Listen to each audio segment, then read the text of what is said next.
Hi guys! So no guinea pigs with me right now because this video is going to be super long and I don't want to be interrupted. Um, I'm going to make the video of all videos. I've noticed a lot of people don't really like to read. And I'm not trying to make fun of anybody or anything. I mean, my boyfriend's one of them. Some people just don't like reading. And I haven't found a video that covers everything, I want to make a video where you could just send this to someone and be like, this is a good starting point. I don't think anybody should start end at this video because I think it's impossible to cover absolutely everything. But if someone came up to me and they said, I'm gonna get a guinea pig tomorrow, what do I need to know? This is what I would tell them. Like, if I had one chance to give a good starting speech, this is what I would say. And I'm sorry, I'm gonna have to look at my computer because there's no way I could memorize everything I want to say. So I'm gonna go through on the computer, for different topics to cover. Alrighty then. So I'm on something I wrote years ago, and just to get what I need to cover. Before you buy, talk to people who have guinea pigs, ask their honest opinions. Things I wish I knew before I had a guinea pig. I wish I checked to see if we were allergic or not, because it turns out my whole family, including myself, is. I never knew how much care they needed. They are absolutely harder to take care of than a dog, without a doubt. Way more time consuming. They're social creatures, so I didn't know at first that I was going to have to get more than one. I definitely didn't need 5. Granted, I'll give you that, but definitely more than one. I wish I knew how big of a cage they needed, how much floor time they needed. Definitely, I wish I knew how much money they were going to cost. I wish I knew how messy they'd be and how annoying their cages are to clean. I wish I knew to adopt, not go to PetSmart and buy them. I wish I knew to do my own research and not take anybody's word at face value. Which is why I said don't let this be a stopping point. Because I'm sure I'm not going to cover everything, but also I'm one person. Go read other opinions and other research. So for the cage, here's your don'ts. Don't get a wire bottom cage, it could hurt their feet. Don't get a glass tank or aquarium because they can't breathe in there. It'll get too hot for a guinea pig, and their pee has a lot of ammonia in it, and they could get upper respiratory infections. They could suffocate. It's just not a good idea. It's torture. It's literally torture. Don't get a glass cage. And as far as the wire bottom cage, their feet could get caught in it, and it also could cause something called bumblefoot.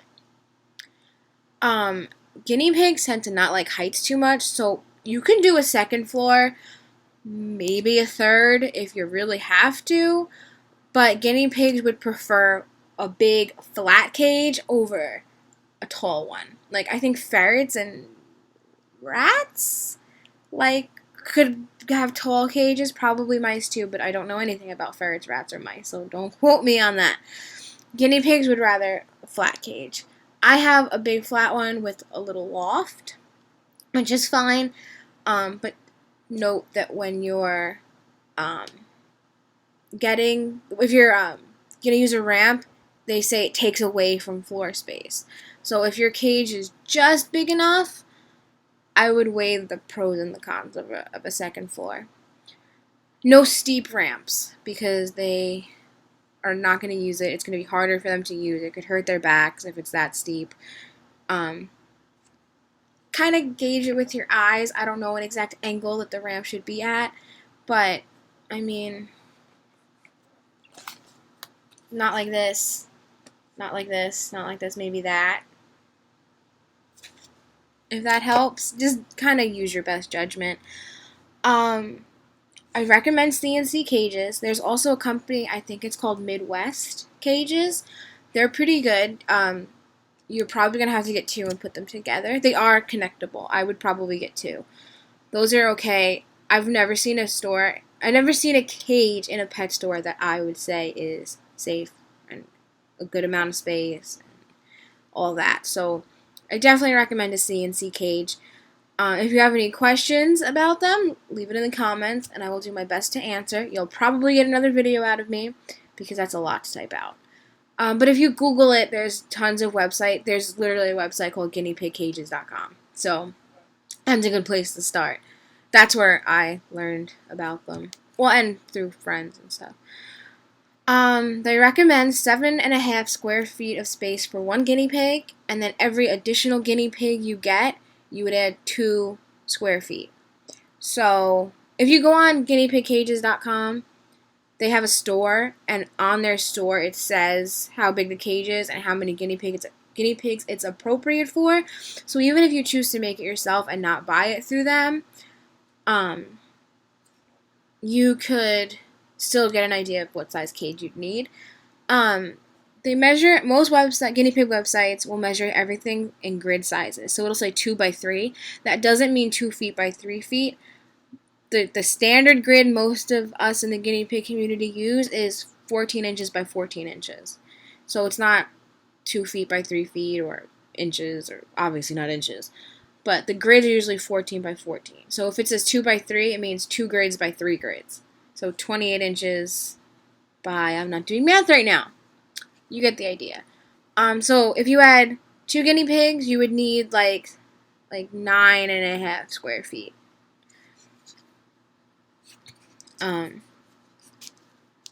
So on my little thing I wrote a while ago, I had pictures of cages that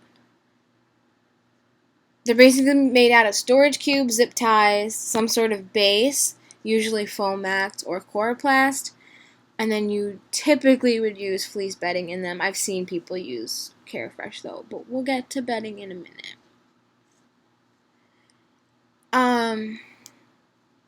I wrote about the playpen I have.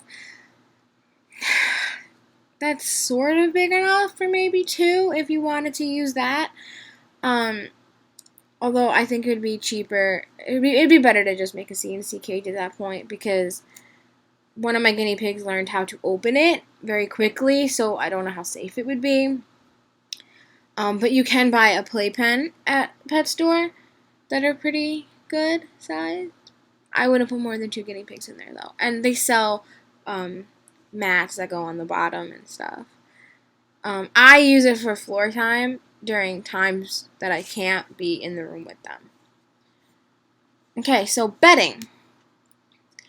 Don't use cedar or pine or sawdust or cat litter. Now, cat litter, there's a little asterisk there. I use Yesterday's News cat litter in their litter box because hay gets put on top of it, and it's only paper, and it's not in their whole cage because it's hard. It's not comfortable to sleep on. It's not comfortable to walk on. So I would not use that for an entire cage, but if you want to use Yesterday's News in the litter box, it's cheaper than Carefresh, and it works just as well. Cedar and pine bedding contains oils that could give your guinea pig respiratory problems. Wood chips, there's a debate about it. It could hurt their feet. It's wood. I mean, come on.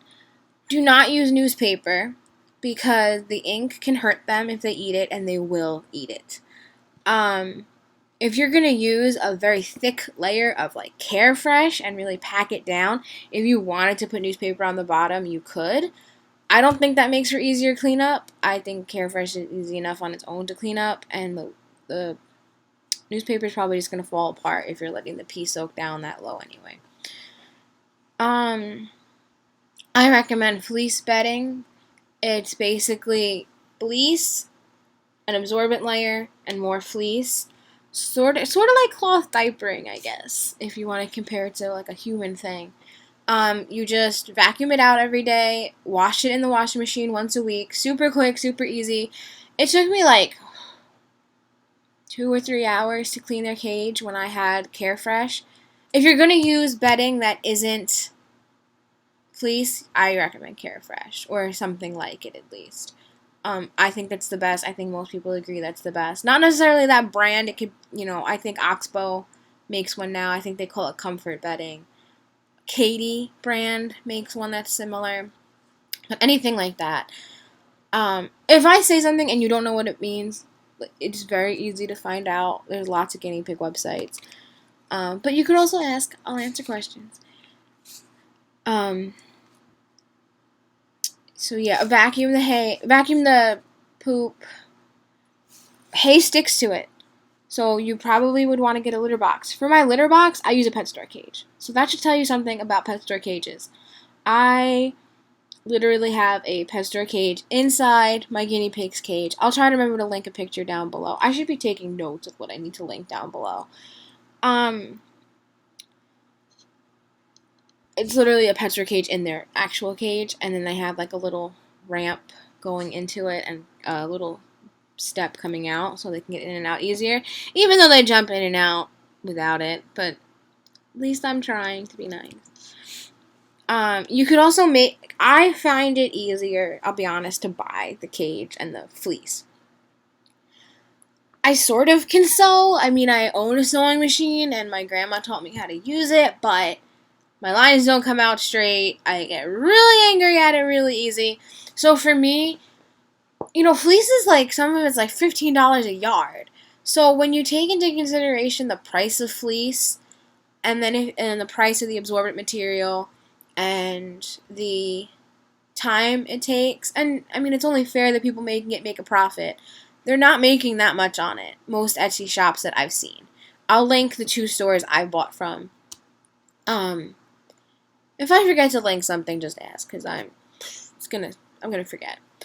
They're not making that big of a profit, so you're not really losing that much money by buying it. I'm not affiliated with any of these people either. Like, I don't get discounts. They're not paying me. I'm just being honest. And building a CNC cage is easy. Finding the coroplast isn't. The base that most of them are made out of, it kind of looks like cardboard, but it's actually plastic.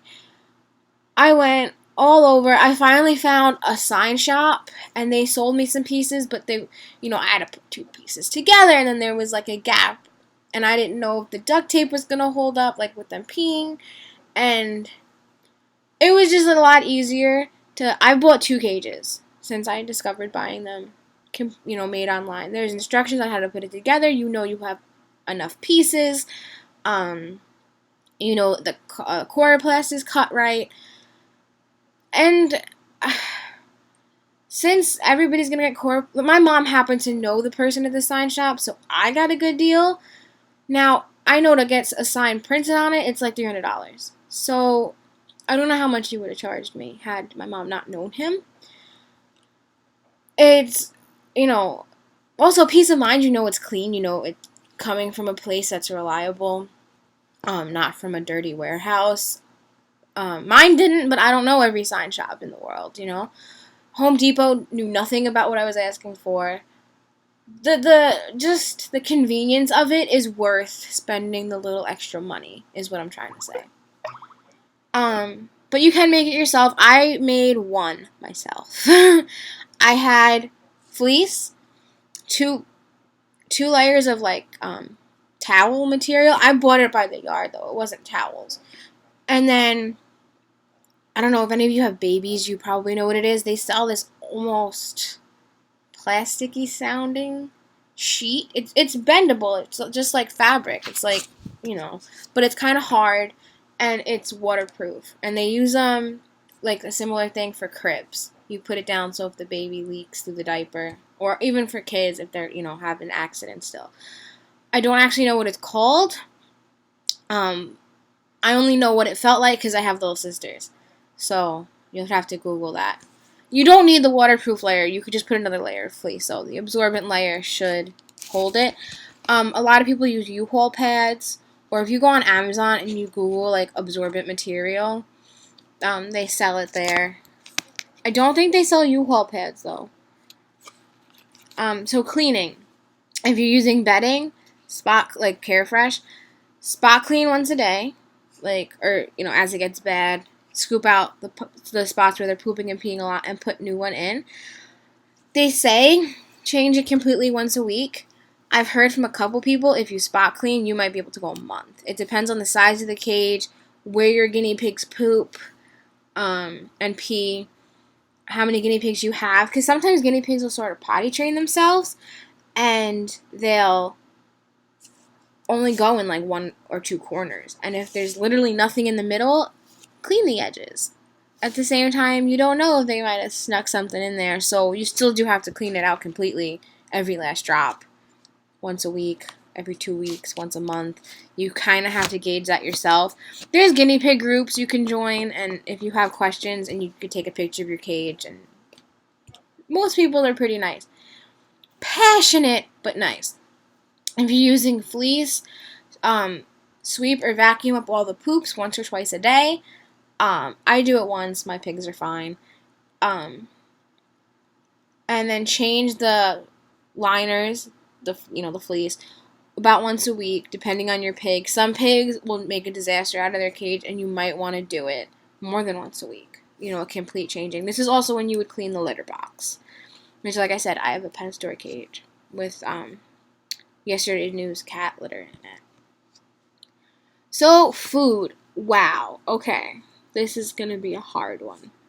How long is this video already? Oh, it's already 20 minutes. So, their diet should be about 75% hay, 20% pellets, and 5% fruits and veggies. I've read that on a couple guinea pig websites, and also on the bag of pellets I buy, which is oxbow pellets. I guess that's accurate. They need hay 24/7. They cannot be without hay. They need hay. They need access to hay at all times. Hay and water at all times. Veggies, I'll get to that. I feel like it looks like a lot, so I feel like it's probably more than 5%. Pellets, I give 1/4 of a cup per pig per day. Which might be 20%. They cannot have nuts, seeds, meat, dairy, or any people food that's not fruits or vegetables. Now, what fruits and vegetables are okay? I have a chart on my refrigerator.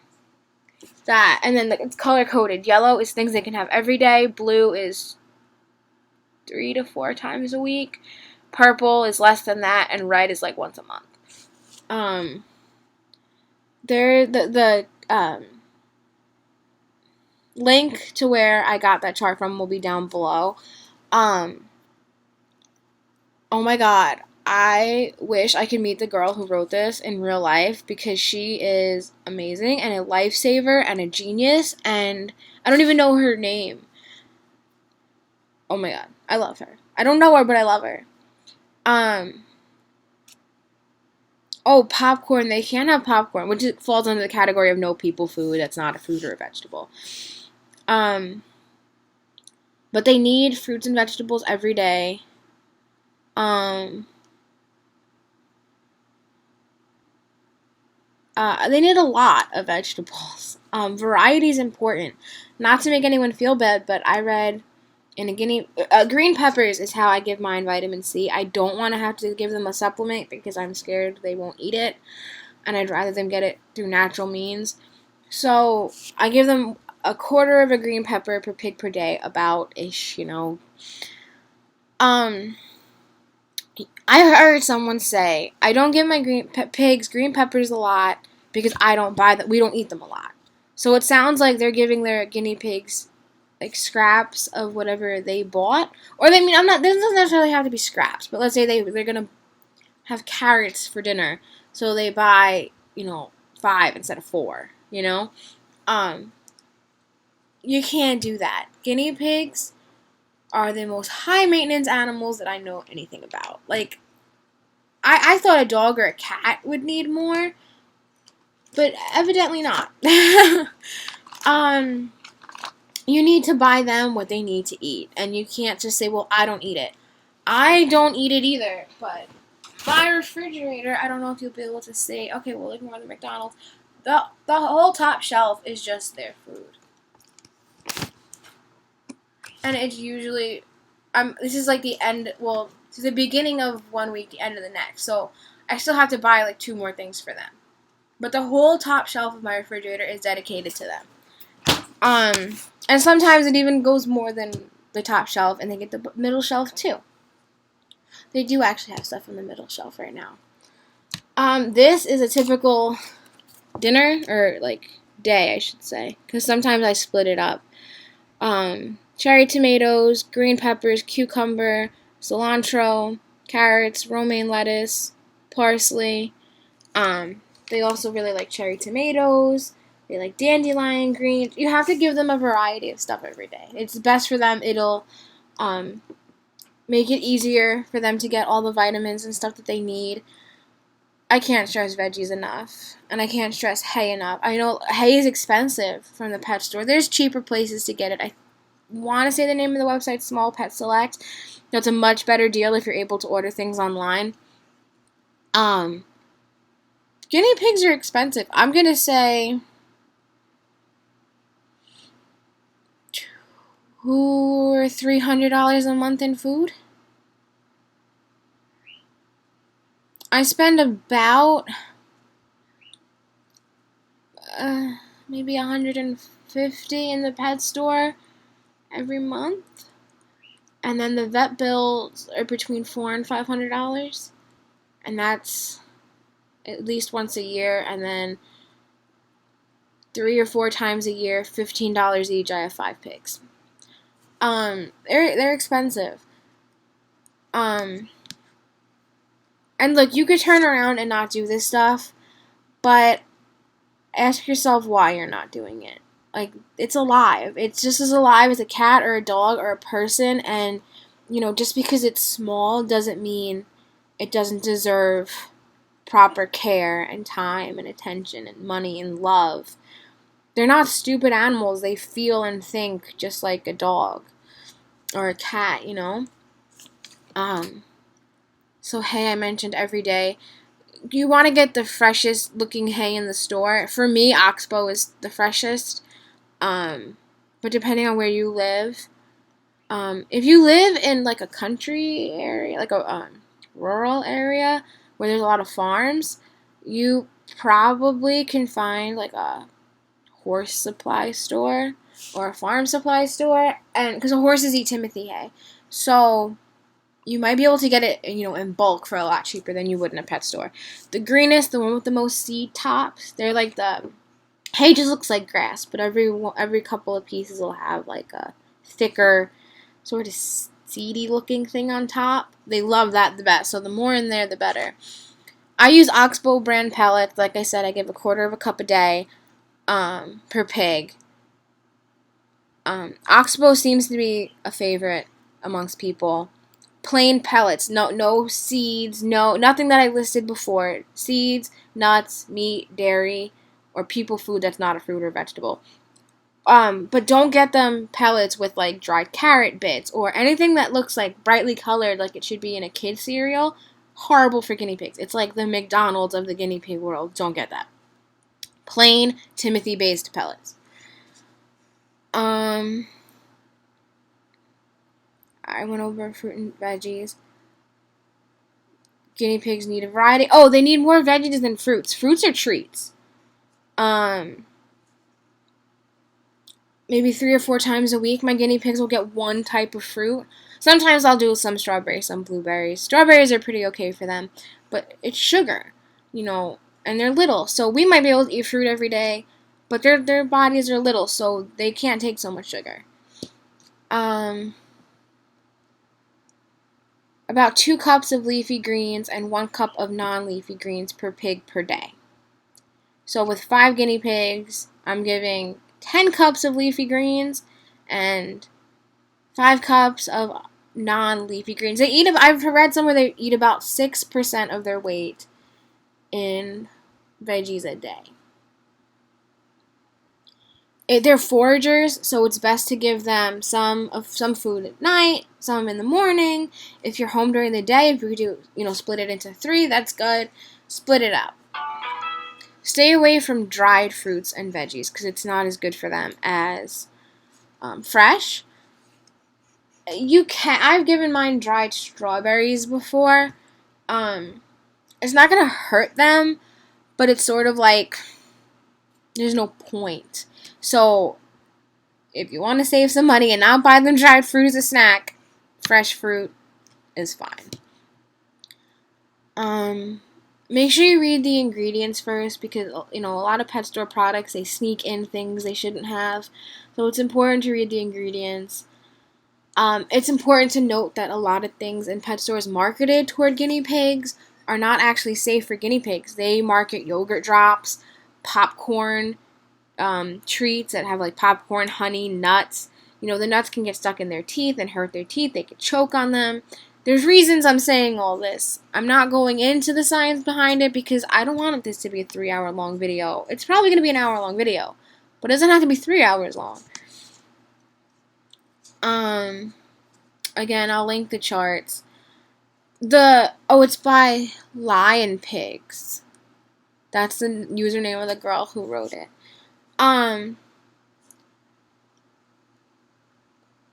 There's a poisonous plants list on here too. Most of these things I've never heard of. I mean, like, okay, the first one, apple seeds, because they have arsenic in them. Tomato leaves and stems have, was it cyanide? Some crazy ass shit and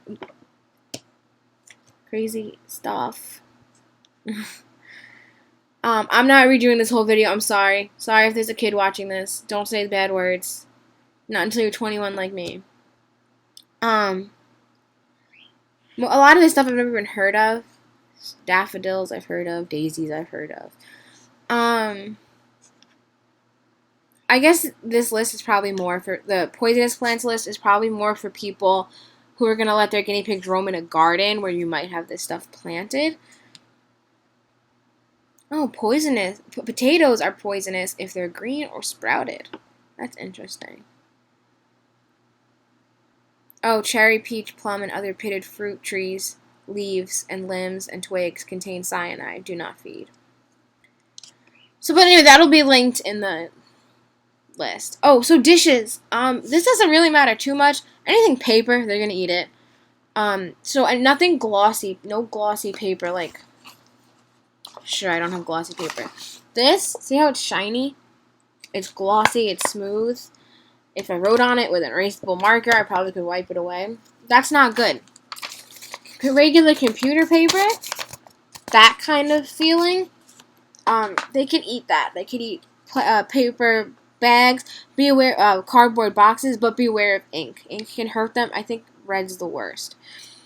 Bowls, I recommend like ceramic bowls or like glass bowls. For their veggies, I have a set of kitchen dishes that is just theirs. I give them their veggies on a regular dish. Those green ones are their pellet bowls. It's the biggest one they sell. PetSmart sells for small animals. But something ceramic because they will tip it over. You can get one of those automatic feeders. I've had those for a while. It seemed to be working fine. But make sure you use this little thing that attaches it to the cage because they'll tip that over and then all of it's wasted. The water bottles, I have 60.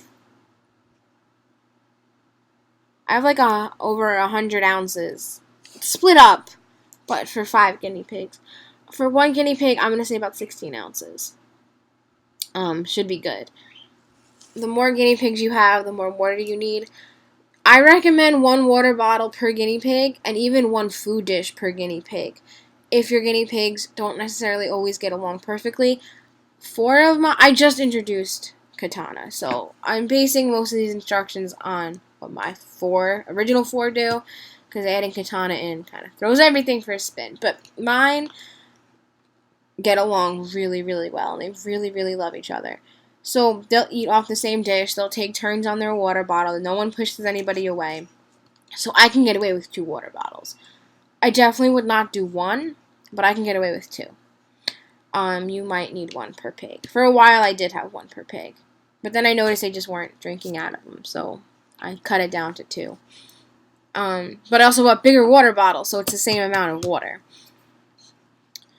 Toys. Oh my god.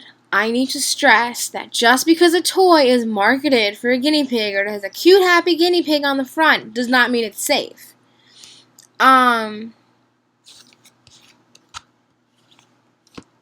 So, maybe I'll link the post I'm reading from. I wrote this a couple years ago, so some things have changed, but you'll get an idea of what I'm reading from. Actually, I'm just going to link my blog, and you can find everything on there. Hay balls, as in balls you put hay in, are fine. Little wooden chew toys. I try to get more plain looking ones because I've had ones where the ink dripped, and they might say it's safe, but I get nervous. So, applewood chew sticks they really like. Treat kebabs they really like. I put hay inside some fabric and tied it off, and they like that. Tunnels. I have this cat toy with a bell inside. It's a ball. They like that. I stuff hay in it sometimes. What else do they like? Fleece tunnels. They really love their stuffed animals. A carrot chew toy. I think they call it a Flopsy Topsy carrot or something. It has some cutesy name like that. It's supposed to be a bunny toy. Places to hide. Those bird toys with the bells on the end and all the little wooden shoes that go all the way up. They like that. Cozy sacks. Are just giant sleeping bags that a guinea pig could run into. They really like those. Oh, combo chews. Super Pet brand combo chews in apple slices. They really love those. Just give them a little piece of fleece. They like to play in there. No wheels, no balls. The wheels can hurt their feet, break their legs, break their spines. Wheels can be deadly. Balls are even worse because not only are they, risky because of all the reasons wheels are, but they can also overheat really, really, really, really, really easily in balls. And also leashes can hurt their backs, break their backs, and they can also get out of them really, really easy. None of those things are worth the risk. I don't care how cute it is. I don't care how much fun you think they're having. Oh, and they can't swim for similar reasons. They also they're not good swimmers. If water gets in their nose, they can drown. All those things are abuse. I'm sorry, I'm not sugarcoating that. Don't do it. They're not having fun. They don't know what's going on. You're risking killing your guinea pig. Why would you do that? I'm sorry. I get really mad at that because you would be surprised how many people go, I don't care, it's just a guinea pig. Oh my god. No. Stop. Go away. Travel. Guinea pigs don't do well with traveling. If you have to travel with them, I would put them in as big of a travel cage as possible. Meaning it might not even have to be a travel cage. It could be maybe a dog crate or as big as possible pet store cage. I know you can't actually put a whole CNC cage in your car, and that's understandable. But as big as possible, stop as often as possible. You have to make it as comfortable for them as you can and know that it's risky. You kind of have to weigh it. If you're going away for a weekend, hire a pet sitter because it's too risky to take them on long distances. Planes, I heard planes are just, don't even try it. If you're only traveling a short distance, like to the vet or to take your pig to a friend's house for a piggy play date, make sure that your friend's pig is not sick. Make sure that it's the same gender. That's important. I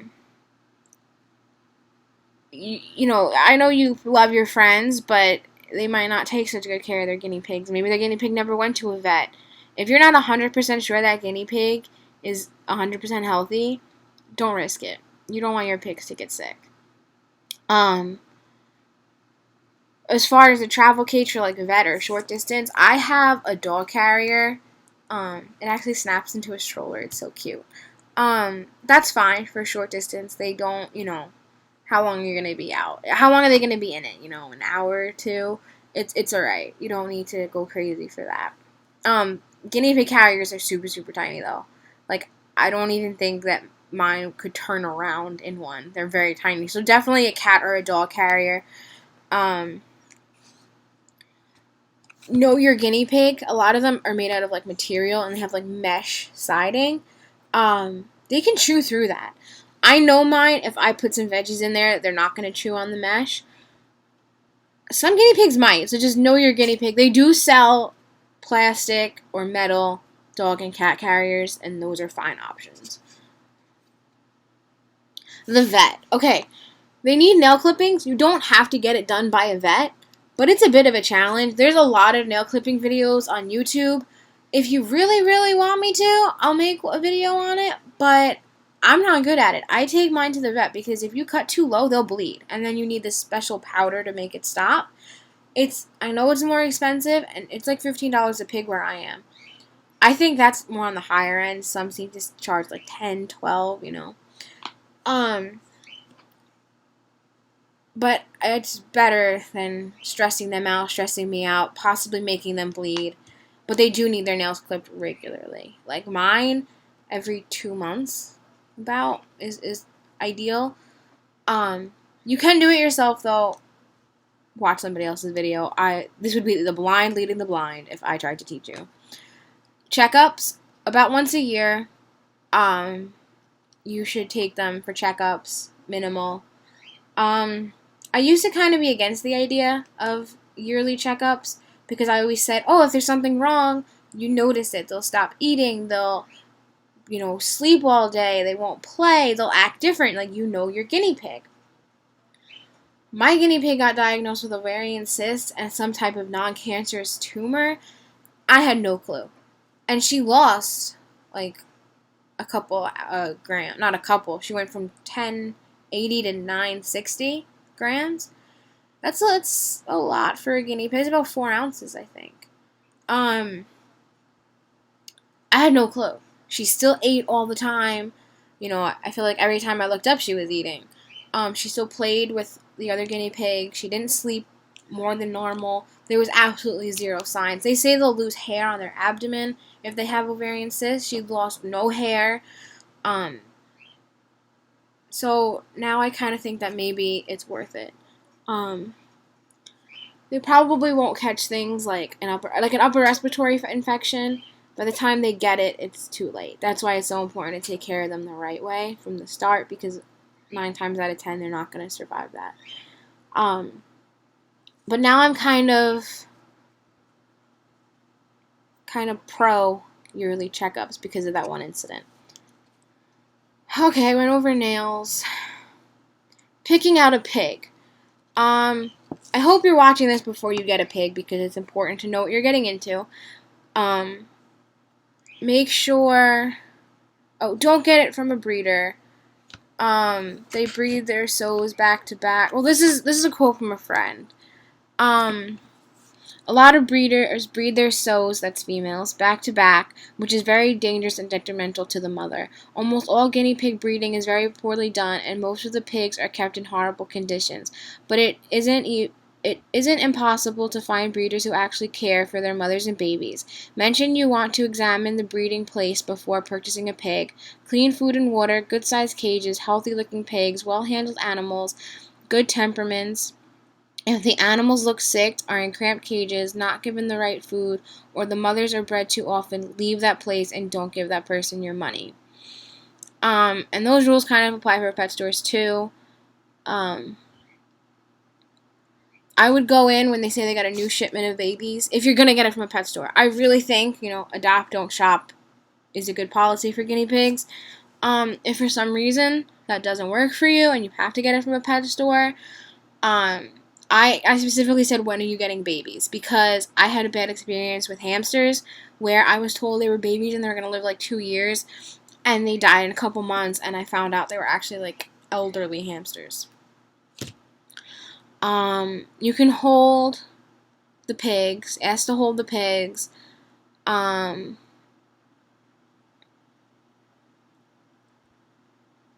Make sure they don't have any cuts or any, injuries. Make sure they don't have any bald spots. They're bald on their ears and like a little tiny little fingertip-sized bald spot behind their ears that their hair is so long you shouldn't be able to see. But it's okay if they have no hair on their ears.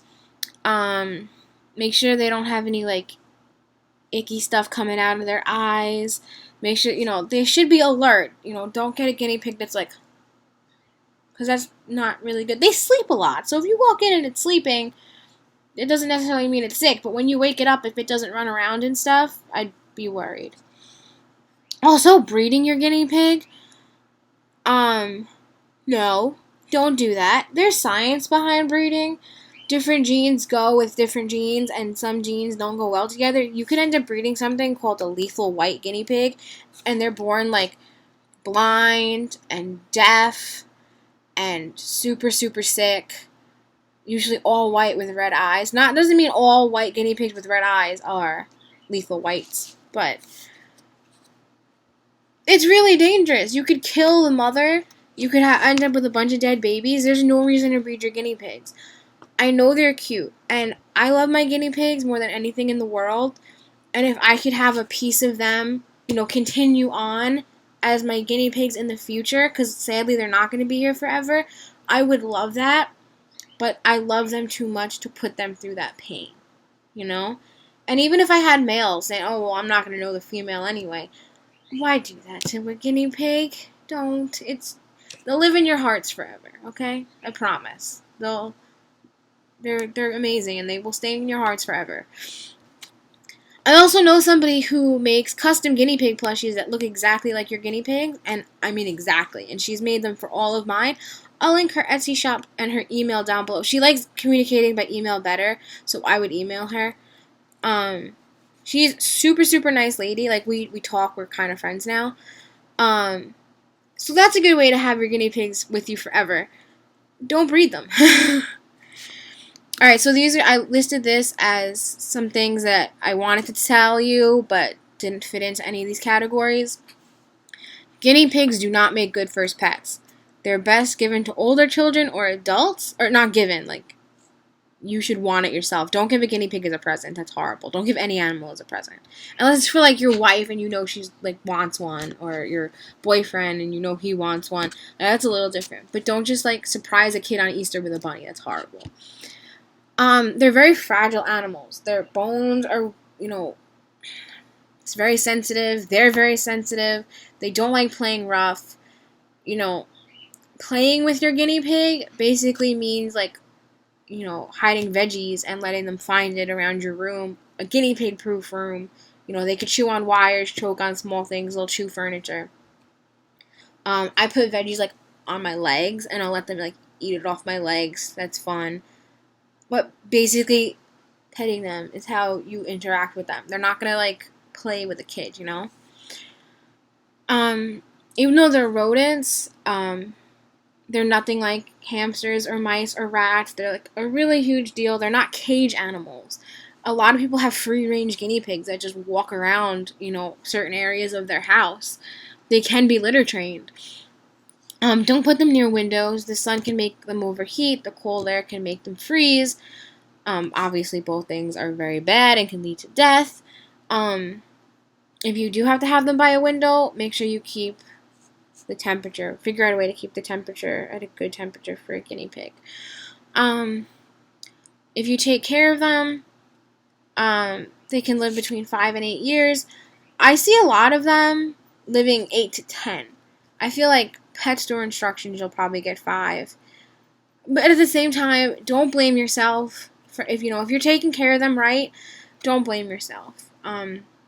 Rodents, they are in the rodent family, although they're more closely related to horses, actually, in a lot of different ways. But they are rodents. Rodents tend not to live super, super long. Most of them, anyway. Don't blame yourself. If you really tried your best, then that's the best you can do. Honestly tried your best. Don't tell me your best is a pet store cage and a shitty diet. You kind of can't help it. It's a lot of it's, genetics. You don't really know their family history most of the time. Don't be too hard on yourself. They don't make their own vitamin C. That's why it's so important to give them, like, green peppers and other vegetables that are high in vitamin C. Eating their own poop can be a sign that they're lacking vitamins. There's also a word for it. I don't remember the word, but there's these certain types of animals where they'll, like, have 2 kinds of poops. They'll poop once, and usually, like, if they duck their head between their legs, that's what they're doing, and they're eating it. And then they'll poop the regular, like, brown pellets. That's normal. Eating the poop that's already on the floor of the cage. Sometimes they just do it. Sometimes it could be a sign they're lacking vitamins. Go to your vet if you're super concerned. I would have no way to tell. They need wooden things to chew on because their teeth grow forever and ever and ever and ever, and they need to eat hay and chew on wood, specifically the wood, to like file their teeth down. Otherwise, that'll cause problems. They need fresh air. If you use pesticides on your lawn, don't put them on there. I bring mine outside once in a while. Usually I leave a window in my room open because they're on the opposite side, so it's not really going to affect them. Like, they're not going to overheat from it or anything. I leave my window open a lot because bringing them outside for me is a pain because, remember, they're prey animals. Birds will eat them. And we have, like, hawks and stuff here. So I have, like, a big kids' play tent. It looks like a little house. So it's 4 walls and a roof, and then I put a blanket on the floor and the playpen around it so they can't get out or they can't touch the grass and no animals can get them. So it's a process. It's a lot easier for mine to get fresh air through the window. You can also, if you live in an area where it's possible, build like a cage for them that you could bring in and out of the house. I wouldn't leave it outside because it could get ruined. But you could make a cage for them outside. You know, put a base and walls and a roof and food and water. Yeah, don't keep them away from food and water too long. That's another thing. You can't wash their blankets in detergent. The detergent can ruin the... Oh, the way fleece works is fleece will, like, wick away. It'll, like, take the pee and, like, pull it through, and then the absorbent layer will absorb it, so the fleece will stay dry on top. And detergent can ruin that. Also, the detergent's not necessarily good for the guinea pigs either. Which is the same reason you can't use, like, soap or, like, cleaning products on their cage. Vinegar and water, like half vinegar, half white vinegar, half water in a spray bottle is how I clean their cage. Their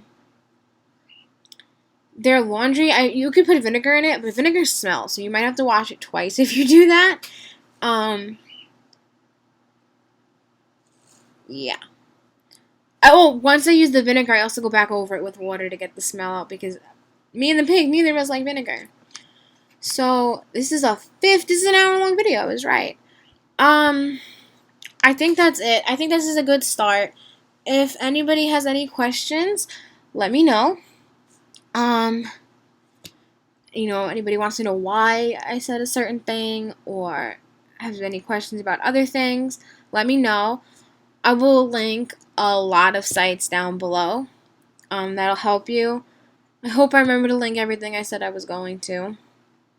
Yeah, thank you for watching. I really hope this helps somebody. I know this is super long, but they're super hard to take care of. I think I got everything. You know, things like behavioral issues, those are all like separate issues. This is just basic what you need to know before you walk into that pet store or the adoption or the animal shelter or the breeder. I'm not judging. I'm personally kind of fond of the whole adopting thing now, but in the beginning I didn't know better, and different strokes for different folks, right? So, thank you for watching. Bye.